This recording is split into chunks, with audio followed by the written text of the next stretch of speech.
Hi, I'm Sara Nelson, executive editor at HarperCollins, and I'm here with Sue Halpern, who wrote one of the first books that I acquired when I got to HarperCollins about a year and a half ago.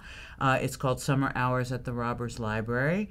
It's the first novel Sue has written in a very long time. It takes place right after the stock market crash of 2008 in a small town in New England, where three people come together in a library in this kind of broken down town. There are three people who've had various catastrophes in their lives, and they come there to heal. One is a Wall Street guy who was flying pretty high and has crashed to earth. One is a young librarian who is on the lam from a particularly horrible marriage and divorce.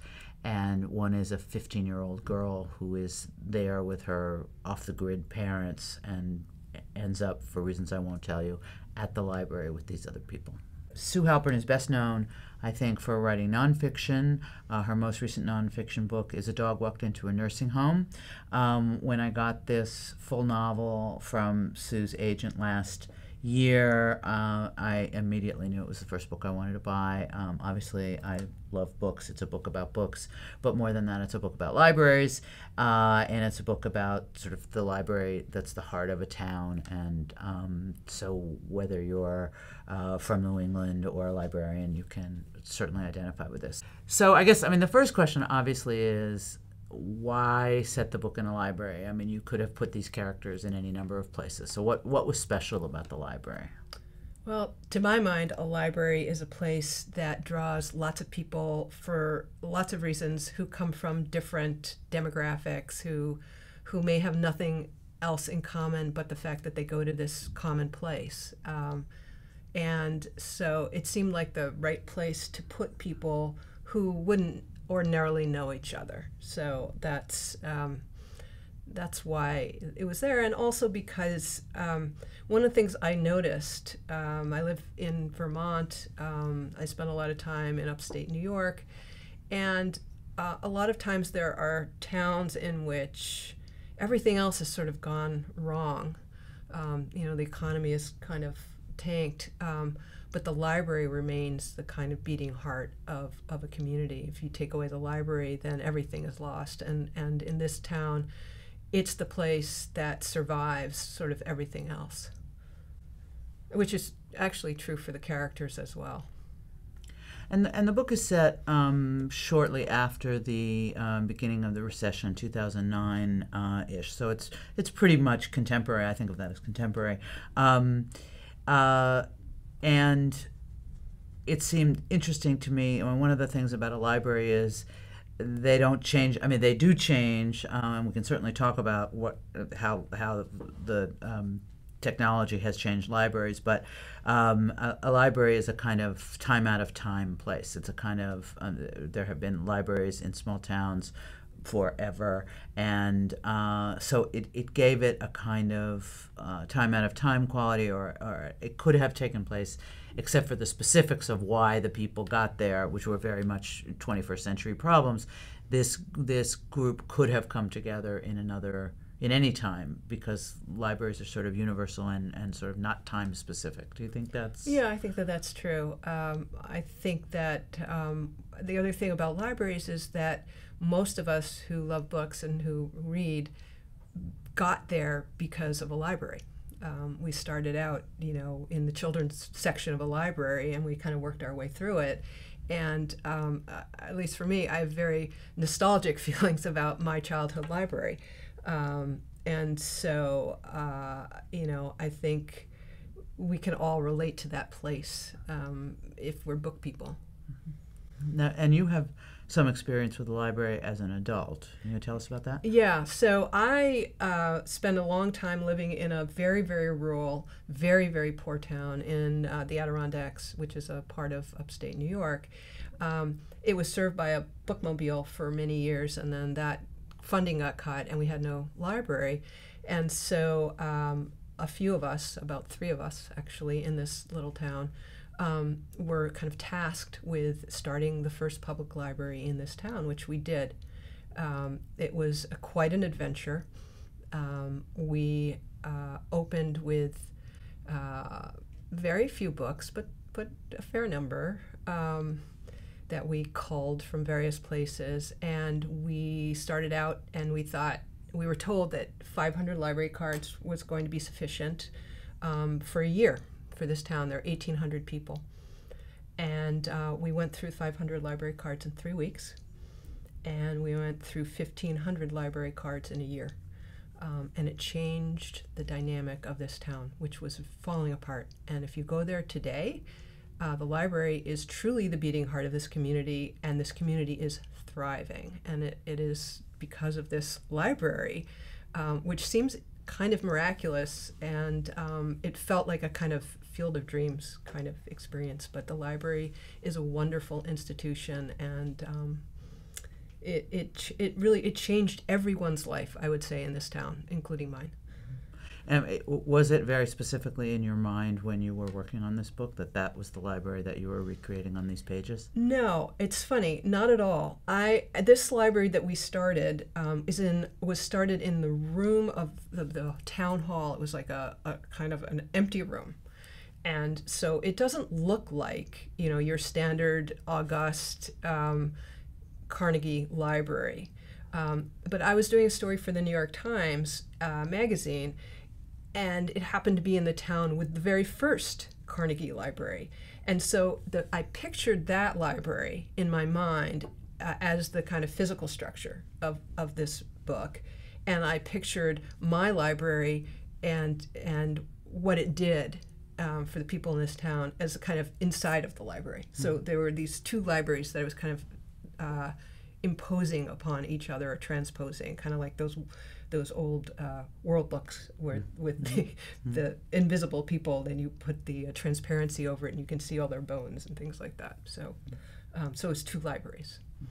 I know you have written fiction in the past, but this is the first novel that you've had published in a long time. Yeah. And I mean, I do think most of what you do now is nonfiction, and people may think of you as a nonfiction writer. Can you talk about why you wanted to write a novel, and how and why it was different to write a novel? Yeah, those are two good questions. So first of all, I think stories tell you the way they want to be told.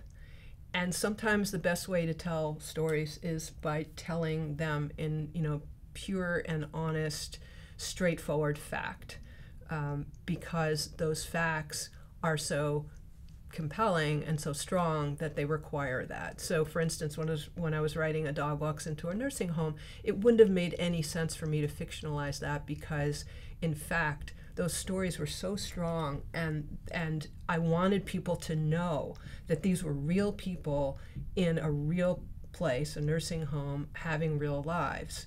And so that seemed very obvious to me, the way to do that. But in this case, I was really interested in telling a story about someone, the main character of this book, who's a librarian who uses books in her life as a kind of solace and a point of finding wisdom and truth. And I wanted that person and she's gone through this kind of trauma. I didn't want to write a book about trauma. I didn't want to write a book about someone who had something terrible happen to them and then sought solace in a library by writing some book of nonfiction. First of all, I'm not sure I could find that. But secondly, because I think this story needed to be told as a story, as a piece of fiction. So, but I really do think, I was thinking a lot about this earlier. I could have written a nonfiction book about someone who something terrible happened to, and then they became, better off because of it. I've read that so many times, and I'm glad for those people that happened to them. But I didn't want to write that again. I didn't want to be the person who wrote that story one more time. I wanted to write something completely different than that. So that's how it spoke to me. And like I say, I think stories tell you the way they want to be told. And this one told me to tell it this way. Mm-hmm. So writing fiction and writing nonfiction are very different, obviously. I think that they're both difficult in different ways. This is difficult because when you sit down to write, blank page is truly blank, and there's, you don't have a lot of help, filling in the blanks. And it just all has to come kind of from the ether. So that's a little scary. It's also incredibly fun.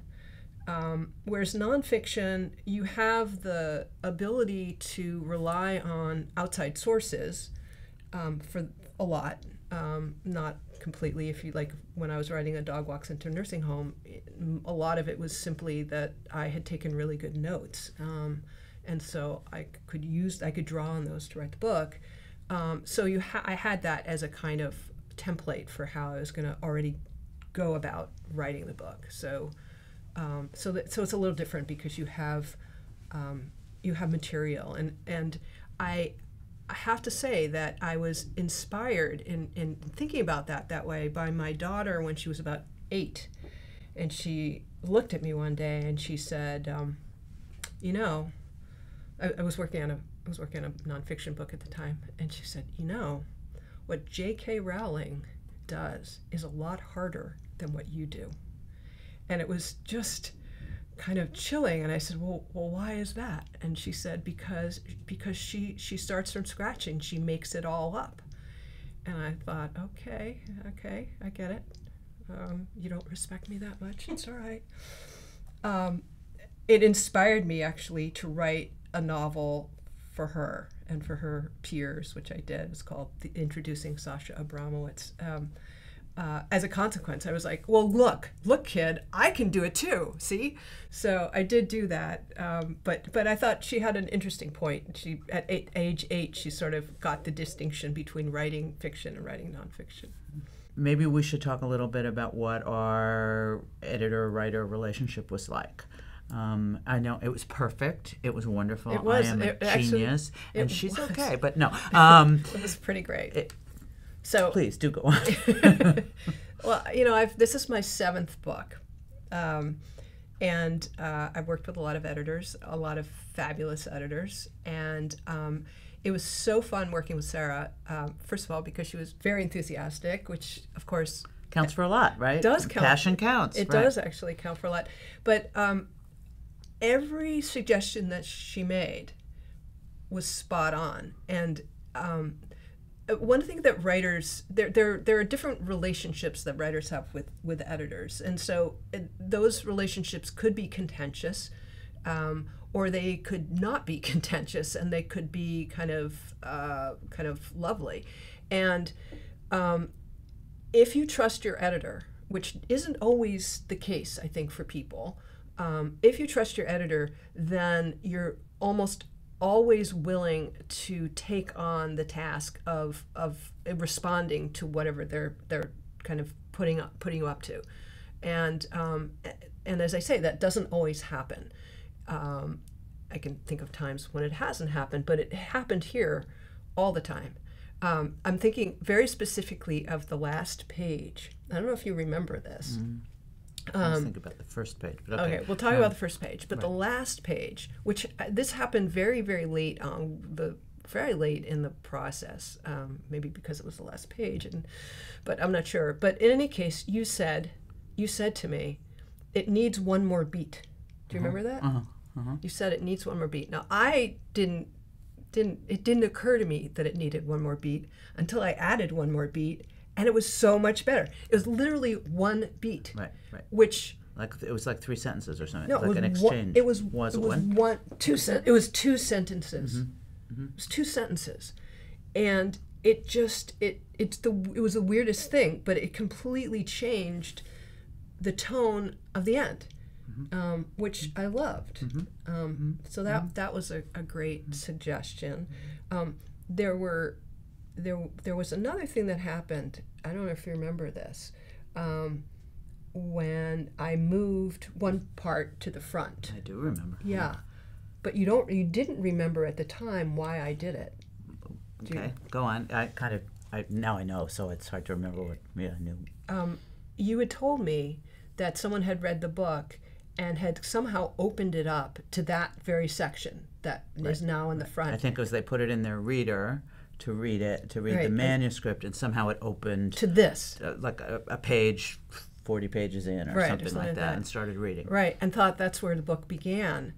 And you had said to me that you wanted there was something you wanted me to do in the beginning, and so you had told me that before, Right. and you and I were kind of thinking about that, and then you said that about that person. And I was like, that's the answer.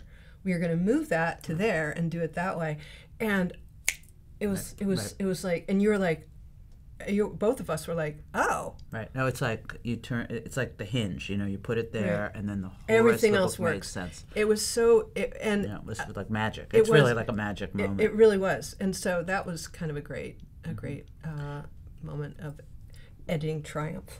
Okay, thank you all for listening. I'm sitting here with Sue Halpern, the author of Summer Hours at the Robbers Library, coming to a library near you, February 27th. It is not a leap year. Thank you.